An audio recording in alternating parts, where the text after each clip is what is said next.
Hey guys, if you are a fussy eater or have been a fussy eater or have a brother or sister who's a fussy eater or a kid who's a fussy eater, you're going to be interested in this study.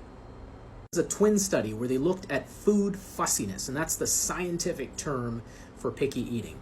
They used a database of almost 5,000 twins born in 2007 in the UK, and they compared how fussy identical twins were in terms of their eating habits compared to fraternal twins. And what they were able to do by doing that is to determine the percentage of food fussiness, the percentage of picky eating that can be explained by genes or nature versus the environment or nurture.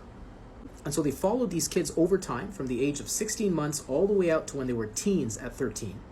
They measured their food fussiness at various different stages, and what they found was that the trajectory of how fussy the person was over time was largely genetically determined. They also found that food fussiness at each age was mostly genetically determined. It was 60% genetic at the age of 16 months, 83% genetic at the age of 3 years, and then in that range of the 80s at the age of 7, and all the way out as a teenager at the age of 13.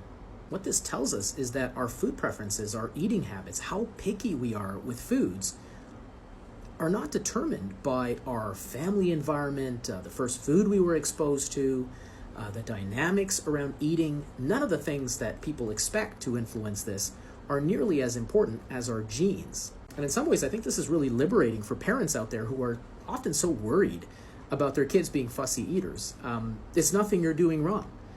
I guess it's still your fault because it's your genes, but the reality is that you can still intervene, but the time to intervene really is when your kid is a toddler and there's still an impact of the shared environment on their eating habits. And so in that range of 16 months, whereas after that, it becomes harder and harder to make a change.